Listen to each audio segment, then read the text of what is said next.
The breakfast table at the Clark household always began with the same scene. Barbara solemnly placed pancakes on plates, serving first her husband Robert, then young Thomas, followed by the ever-smiling Diana. By the time a plate was set before Avery, the pancakes had grown cold. Avery Clark had understood the unspoken rules of this household from an early age. In the Clark family, males were given priority, and old-fashioned values about carrying on the family name had been passed down through generations. Avery's father Robert was a well-known local real estate agent who dreamed of passing down the family business to the grandson he hoped would one day be born, rather than to his daughters. "The pancakes are truly delicious today," her younger sister Diana said in a sweet voice. She wore a blue dress that matched Barbara's eye color, looking almost like a younger version of her mother. Barbara smiled with satisfaction. "Thank you, Diana. I added blueberries today because they're Thomas's favorite." 10-year-old Thomas, seated at the edge of the table, was already absorbed in his handheld game, bored with the conversation. His very existence was a kind of proof of value in this household. A boy, an heir, the hope of the Clark family. "Thomas, put the game away during meals," Diana gently admonished, though there was no sternness in her voice. Avery sipped her coffee and checked the time. She would soon have an online meeting with an important client. She had steadily built her career as an IT consultant. Choosing a path different from her family's expectations had earned her the label of being odd, but that was also her strength. "Leaving early again?" Barbara cast a cold glance her way. Avery shook her head slightly. "I have a project deadline approaching." "Working all the time like you do, you'll never meet a nice man." Barbara's words contained more criticism than concern. "When I was Diana's age, I was already pregnant with my second child." Diana giggled and gently stroked Thomas's hair. "Avery's job is her lover, mother." Avery stood up without answering and cleared her dishes. Such conversations were commonplace. Her success was always treated as secondary in this household. Still, Avery had no regrets about her choices. As a consultant for a prominent Silicon Valley firm, she had found a place where she could fully utilize her abilities. And there, she met someone who would change her life. Michael Novak was one of her clients. He was an ambitious entrepreneur trying to change the world with innovative technology. From their first meeting, a special chemistry developed between them. Michael was impressed by Avery's cool analysis and insights, while Avery was drawn to his passion and creativity. "I need someone like you to bring my ideas to life," Michael told her during their first dinner together. That night, they talked until dawn. About the future of technology, dreams of entrepreneurship, and gradually, about their pasts and hopes. Falling in love was easy. Michael respected Avery's work and highly valued her intelligence. With him, she wasn't odd, she was an amazing woman. Marriage seemed a natural progression. When Avery introduced Michael to her family, Barbara and Diana were impressed by his handsome appearance and charming demeanor but frowned at his unstable career. "An entrepreneur? Does that mean you don't have a steady job?" Barbara asked while planning the wedding. Avery smiled. "Michael has his own vision. He'll succeed." After marriage, Avery and Michael rented a small apartment in San Francisco and began pursuing their dreams together. Avery continued her stable consulting work while Michael immersed himself in developing his big idea, an application that would revolutionize education. They thought they had built an ideal partnership. However, Michael's startup plans involved significant risks. Initial investment was needed, and it would take time to generate revenue. Avery invested part of her savings to support his dream. "It's an investment in our future," she thought. Then something unexpected happened. Avery became pregnant. Though unplanned, they welcomed the news with joy. However, this happy announcement had complicated effects on Michael's startup timing. His app development had entered the final stage, and he faced tough decisions. Should he seek further investment or take the safer route? With a child on the way, responsibilities would double. "With a baby coming, our responsibilities will double," Michael murmured late one night, gazing out the window. "We're going to be a family." Avery placed her hand on his back. "We'll get through this." I don't want you to give up on your dream. Michael turned to her with a gaze full of deep affection and determination. I'd do anything for you and our child. Avery didn't immediately understand the true meaning of his words. She simply felt safe in his arms. Congratulations, Avery. It's a healthy baby girl. The midwife's gentle voice echoed through the hospital room. Avery smiled through her exhaustion as she cradled the tiny baby in her arms. Lily. She had already decided on the name. The father was nowhere to be seen. Where's Michael? Avery asked through her hazy consciousness. Have you heard from him? The nurse shook her head apologetically. We still can't reach him. But don't worry. Many fathers panic at the moment of birth. Deep down, however, Avery sensed something was wrong. Over the past few weeks, Michael had gradually become distant. Conversations grew shorter, he came home late more often, and his eyes held something unspoken. Her intuition proved correct. An envelope arrived in her hospital room containing Michael's wedding ring and a simple letter. To Avery. I'm sorry to you and Lily. I wasn't prepared for this responsibility. At this critical point in my startup, I can't expose a family to financial uncertainty. You both need more stability than I can provide. I hope someday you'll understand. Michael. Avery's fingers went limp, and the letter fell to the floor. She gazed at the baby in her arms. Lily looked up at her mother innocently. Seeing that pure, trusting gaze, Avery steeled her resolve. It's okay, Lily. Mama's here. On the day of her discharge, Avery returned to the apartment. However, there was barely a trace of Michael left. His clothes, his books, his computer, all gone. All that remained were their shared memories and the reality that there were only 2 weeks until the next rent payment was due.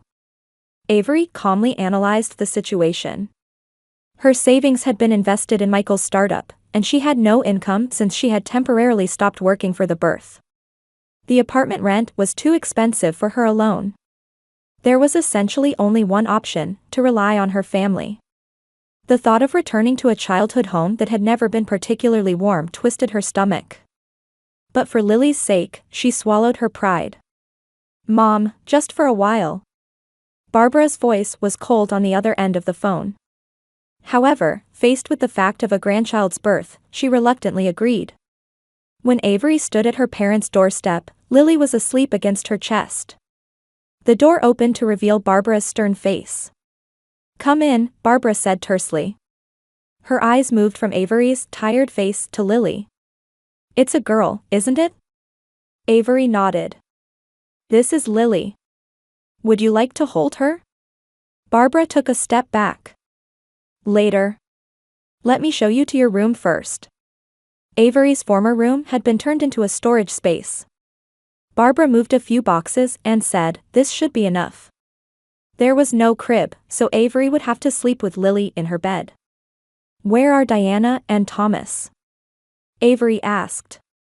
Diana's taking Thomas to soccer practice. They'll be back for dinner. That night's dinner would be etched deeply in Avery's memory.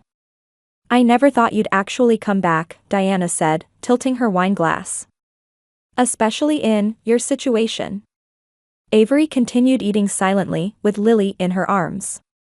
How long do you plan to stay? Barbara asked. How should I explain your situation to the neighbors? My situation? Avery said quietly. You mean having a baby and being abandoned by my husband? Avery. Barbara raised her voice. Don't say such shameful things out loud. Shameful? Avery's voice trembled. I'm shameful? Barbara slammed her dishes on the table. Of course. A disgrace who had a girl and was abandoned by her husband.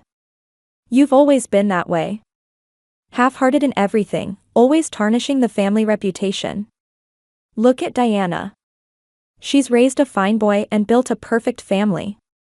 Diana smiled proudly. Mom, don't blame Avery.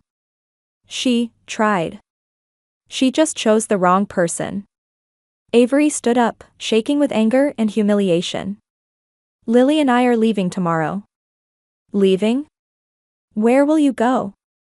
Barbara scoffed. You have nothing. No job, no husband, no money. There's no place in this world for a single mother with a baby girl. Yes, there is, Avery said quietly. Give up these foolish ideas, Barbara raised her voice. You're here because I allow it. But there's a condition. That child will be put up for adoption. Then you can start a new life. A heavy silence filled the room. Adoption? Avery repeated in disbelief. My daughter? That's the only solution, Barbara said coldly. We don't need someone who brings shame to this family. We want to help you. But we have no obligation to take on that mistake. Diana interjected, Avery, be realistic. A single mother is a burden to everyone, especially family. Have you thought about how your presence will affect Thomas? He'll be confused. Avery held Lily tightly to her chest. The warmth of that small body gave her strength. Realistic? Avery said quietly. Here's reality. I have a daughter. She's my responsibility and my joy. She's someone I need to protect. Barbara stood up and pointed her finger.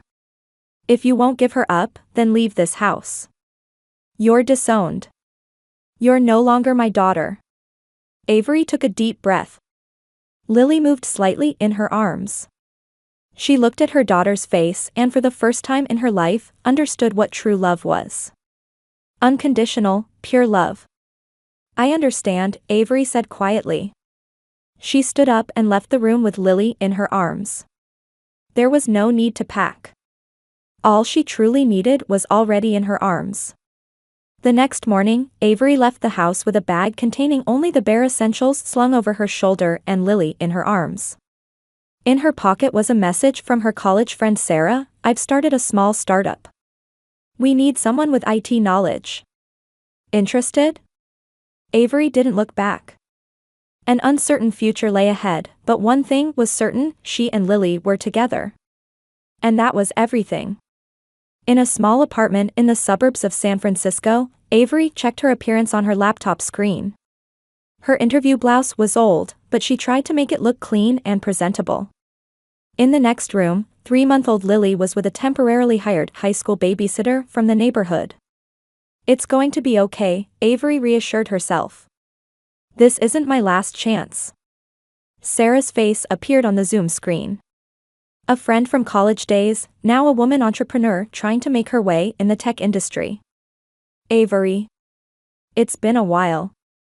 How are you? Avery felt some of her tension ease at Sarah's warm smile.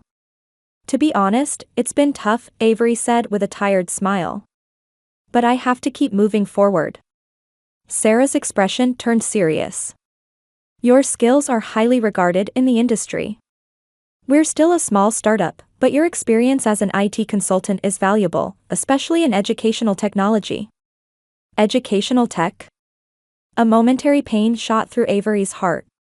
That had been Michael's dream field. Yes. A digital learning platform. The salary is less than your previous job, but it's primarily remote work, so you can be with Lily.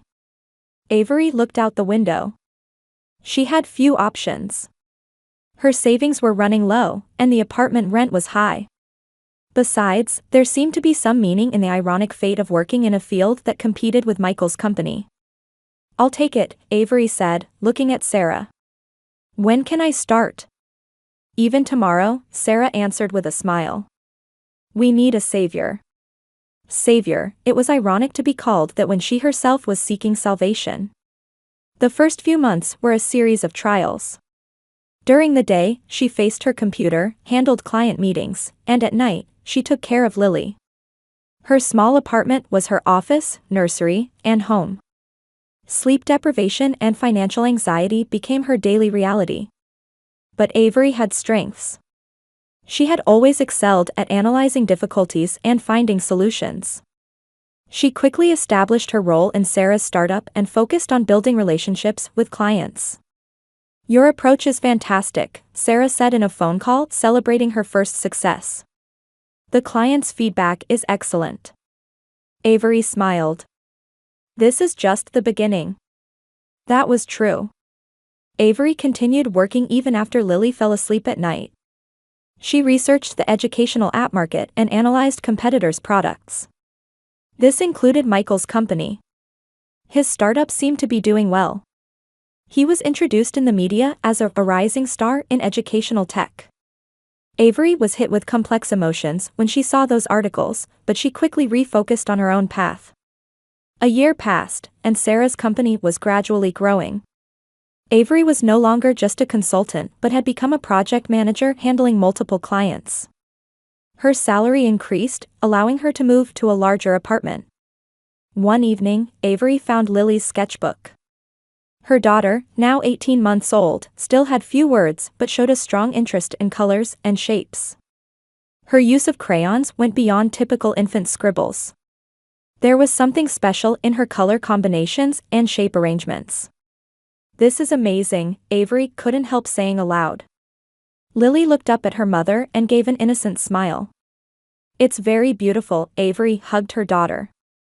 "You seem to have a special talent." That night, an idea struck her. While working on developing the digital learning platform, Avery had always felt something was missing. It was an element that would bring out children's creativity. The lessons and drills were efficient, but they lacked artistic elements and components that nurture creative thinking. The next morning, she approached Sarah with her idea.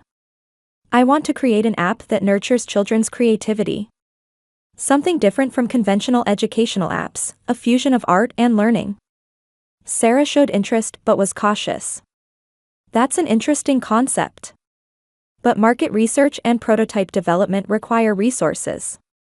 "Let me proceed with it on my own responsibility," Avery said eagerly. "I'll work on development during weekends and evenings." For the next few months, Avery led a double life. During the day, she worked on Sarah's company projects, and at night, she spent time developing an educational app based on Lily's ideas. Lily's intuitive sense of color and way of capturing shapes brought a new perspective to the app's design. Did Lily draw this? Sarah was surprised to see the design proposal from 3-year-old Lily. Avery nodded. "When I incorporated her sensibilities, the app's interface became much more appealing." Sarah said admiringly, "This is truly innovative. A design created by a child for children, there's nothing like it on the market." When the prototype of the app incorporating Lily's design was completed, Avery proposed it as an official project for Sarah's company. Although there were initially skeptical reactions, the response from test users was overwhelmingly positive. Children became engrossed in the app, and parents were impressed by its educational effects. "Avery, this could be a big opportunity," Sarah said excitedly. "Major tech companies are showing interest." That became their turning point. A major player in the educational tech industry came forward with an offer to acquire the app. However, Avery had a larger vision. "We're not selling," she told Sarah. "This app is just the beginning. I want us to develop it ourselves." Sarah looked at her in surprise. "You're giving up a guaranteed income source?" "Not giving up, investing," Avery answered confidently. "If they're offering to acquire it, then it's worth growing in our own hands." Avery's decision was a big gamble. But her intuition proved correct. The app became a hot topic in the education industry, and the user base grew rapidly. Sarah's company was reorganized as A Creative Minds, with Avery recognized as a co-founder. 5 years passed. Avery was now the co-CEO of a successful company, and Lily had grown into an 8-year-old girl. Her artistic talent had blossomed further, and A Creative Minds apps featured a special section called Lily's Design Workshop. There, design templates and creative challenges conceived by Lily were offered, stimulating children's creativity. "Mom, I came up with a new design," Lily showed her sketchbook at the breakfast table. Avery smiled at her daughter's work. The simple yet sophisticated design looked almost professional. "That's wonderful, Lily. Let's incorporate it into our next update." Their apartment had changed to a spacious condominium in an upscale San Francisco neighborhood. From the windows, they could see the Golden Gate Bridge, and the walls were adorned with articles and certificates marking the mother-daughter success story. One day, an email arrived at Avery's office. It was from a well-known tech industry magazine. "Dear Ms. Avery Clark, we would like to feature a success story about you and your daughter Lily in our publication. The title would be Genius Child Designer and Her Mother, Revolutionaries in Educational Tech. Would you be available for an interview?" Avery stared at her computer screen for a while. 5 years ago, she had left home with nothing. And now, she and her daughter were being called revolutionaries. She looked out the window. The San Francisco sky was clear, and the future seemed bright. "Every hardship has meaning," Avery whispered quietly. "It makes us stronger." She began typing her reply to the email. Michael Novak picked up the latest tech industry magazine. It featured a special on innovators in educational tech. He was casually flipping through the pages when his hand suddenly stopped. A large spread photo, showing a familiar woman and a girl he had never seen. Avery Clark and Lily Clark, the mother-daughter CEO duo of Creative Minds. Michael sank deep into his chair. It had been a long time since he had seen her name. He had never tried to find out what happened to Avery after he left. The guilt was too overwhelming for him to have that courage. The article told the story of their success. A single mother who developed an innovative educational app while raising her daughter alone. And remarkably, the key to that success was her daughter, Lily. Her rare design sense and creativity had breathed life into the app. Lily Clark has already become a legend in the field of digital content design for children. "Children intuitively know what's appealing," she says. A pain shot through Michael's chest. A photo of a girl he didn't know. But her eyes were unmistakably his. His startup had also been successful. He had made a name for himself in educational app development, and his company was now known as Novatech in the industry. But sometimes he felt an emptiness in that success. Especially on nights spent alone in his luxury apartment. The end of the article contained information about Creative Minds' new project. It was scheduled to be unveiled at an educational tech conference in San Francisco next month. "Let me double-check. The presentation starts at 10, right?" Avery was speaking through her earpiece. She was walking through the hotel lobby, making final confirmations for today's schedule. "That's right. Lily is already at the venue for rehearsal," Sarah's voice replied. "Thanks. I'll head there now." As Avery ended the call and moved toward the elevator, a voice called from behind. "Avery?" Her body froze at that voice. A voice she hadn't heard in 7 years. But she hadn't forgotten it. Slowly turning around, there stood Michael Novak. A bit older, with traces of gray in his hair, but unmistakably him. "Michael," she said in a flat voice. "Can we talk?" he asked tensely. "Coffee perhaps?" Avery checked her watch. "Just 10 minutes." In a corner of the cafeteria, they sat facing each other. After a silence, Michael spoke. "I heard about your success. It's amazing." Avery stared at him expressionlessly. "What's your purpose? Why now?" Michael exhaled deeply. "I wanted to apologize. Back then, I was a coward. I thought I was protecting you and Lily from the risks of my startup. But that's just an excuse. I ran from responsibility." "Protected?" Avery laughed coldly. "Do you know what happened to us after you left? I had no choice but to rely on my family. Even there, I was rejected. I was on the streets with nothing, holding a newborn baby." Michael's face clouded. "I'm truly sorry. I can't make amends, but could I meet Lily?" Avery's expression hardened. "Lily doesn't know about you. You have no right to suddenly appear in her life and confuse her." "She's my daughter too," Michael said quietly. "Biologically, yes." Avery stood up. 10 minutes are up. I have a presentation." Michael also stood. "Please think about it. I've changed. I want to be part of Lily's life. Avery walked away without answering. But her heart was troubled. The presentation at the conference was a huge success. Especially the demo section led by Lily, which received enthusiastic applause from the audience. With confidence and composure that belied her 12 years, she spoke about her design philosophy. Later, Avery told Lily about Michael. In their hotel suite, they sat side by side on the sofa. "My father wants to meet me?" Lily asked calmly. Avery nodded. "It's your decision, Lily. If you don't want to, I'll refuse." Lily looked out the window thoughtfully. "I want to meet him," she finally said. "But only with you there, Mom." Their reunion took place in the hotel lobby lounge. There was an initial tense atmosphere, but Lily's calmness softened the mood. Michael was impressed by his daughter's talent and maturity, and Lily found elements of her own facial features and personality in Michael. Their relationship was built gradually. Michael never claimed the position of father but tried to blend naturally into Lily's life. The romantic feelings between Avery and Michael never rekindled, but a relationship of mutual respect was beginning to form.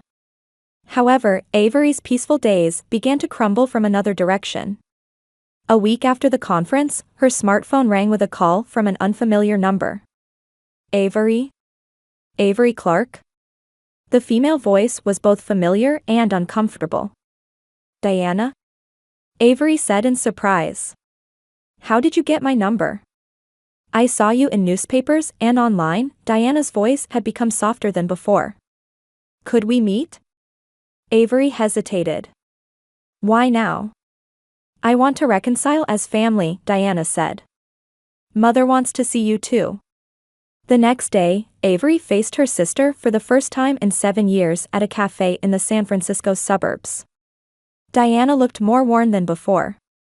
Her eyes held fatigue and anxiety rather than the superiority of the past. "Where's Mother?" Avery asked. "She couldn't come," Diana said apologetically. "Actually, we're in a difficult situation." The truth gradually emerged. Their father, Robert, had died 3 years ago, and the real estate business had collapsed, leaving debts. Barbara and Diana were facing financial difficulties.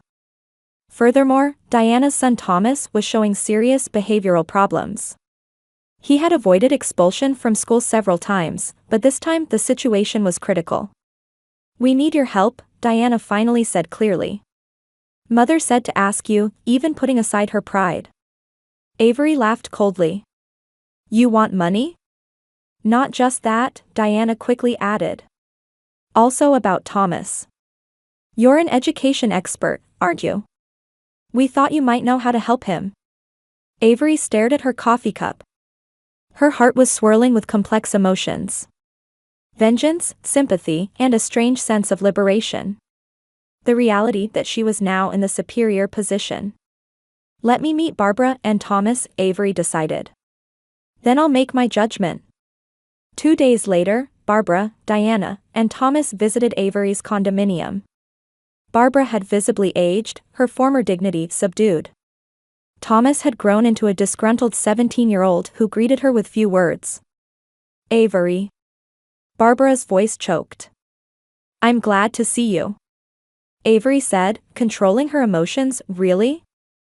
7 years ago, you disowned me. You said, you're no longer my daughter." Barbara lowered her eyes.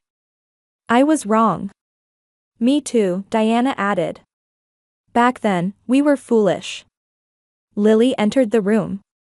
She addressed Barbara. "Are you my grandmother?" Tears welled in Barbara's eyes. "Yes, I am."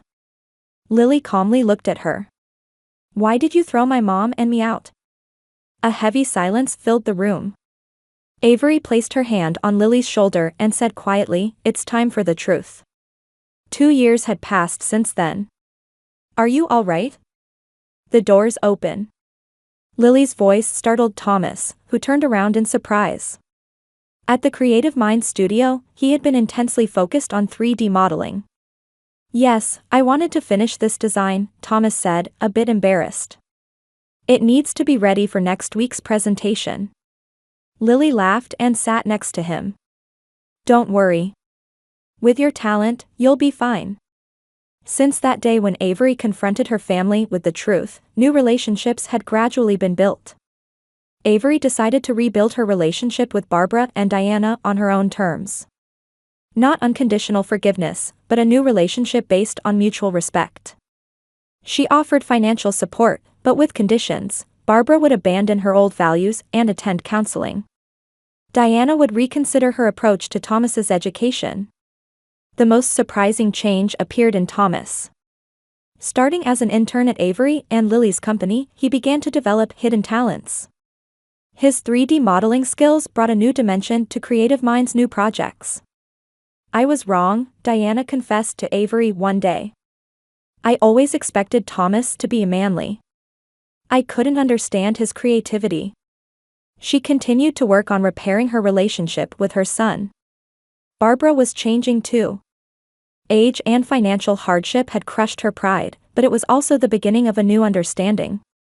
She now called Lily her wonderful granddaughter and genuinely took pride in her talents. The relationship with Michael had also stabilized. He had gradually become involved in Lily's life and now met with her regularly. There was no romantic relationship between him and Avery, but a friendship based on mutual understanding and respect had developed. Sometimes their companies collaborated on new projects in the education field. My life isn't perfect, Avery told Sarah over dinner. But I'm proud of my choices.